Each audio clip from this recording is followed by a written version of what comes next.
مولانا صاحب اخیر کی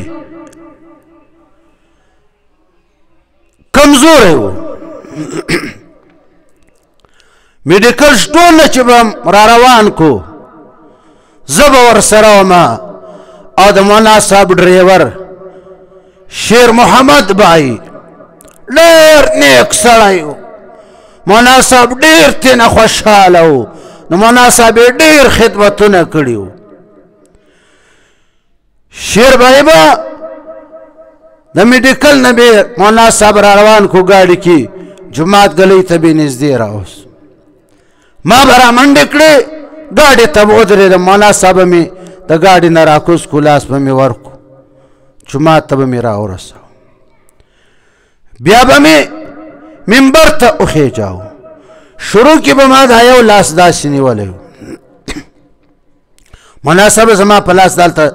لاس کېښو منبر ته وختئ لیکن زما لاس به ښکته لاړ مولانا صاحب ماته داسې کتل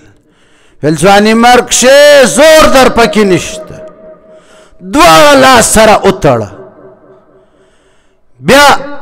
چې به ما منبر ته مولانا صاحب خېجاو دا دواړه لاس به مې داسې سره وتړلو او مضبوط به مې داسې ونیولو مولانا صاحب دلته لاسونه کېښودو منبر ته به وخته تقریر چې به ختم کو د جمعې تقریر بیا به زه ورپاڅېدم چې مولانا صاحب راکوزېدی د خطبې نه لاس به مې داسې ورته ونیولو مولانا صاحب راکوز شو تقریر به مولانا صاحب وکړو بیا منځ به ما ته ویل تی پړاو کړه مولانا صاحب وروسته کېنوست ودرېدی نه شوی مانځه کې منځ به ما پړاو کړو مولانا صاحب چې د تقریر شروع کې کم آیات ویلی و یا آیات به ونه وایو کله مولانا صاحب آیات ونه وایو داسې به تقریر شروع کړو ما ته به پته وه چې د هغه موضوع ده چې تقریر شروع کې به کم آیاتونه ویلي وو یا موضوع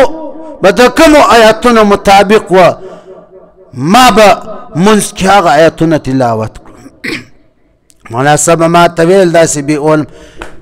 ویل ځواني مرګ شې دا قرآن څنګه پوخ درته یاد ده که نه چې کوم آیاتونو زه تقریر وکړم هم هغه آیاتونه ته بیا په منځ کې هم تلاوت کړې ویل ماشاءالله ماشاءالله دا بیا ما شیخ الحدیث حضرت مولانا حسن جان صاحب شهید رحمت الله علیه هغه سره به کله ما د جمعې منځ کو چې حسن جان صاحب جماعت کې مې سبق وایو حسن جان صاحب چې به تقریر کې کم آیاتونه وویل بیا به خطبه کې هم هغه ویل منځ کې به هم هغه آیاتونه ویل دا طریقه بیا ما د شیخ الحدیث شهید حضرت مولانا حسن جان صاحب رحمت الله تعالی علیه نه دا طریقه زده کړې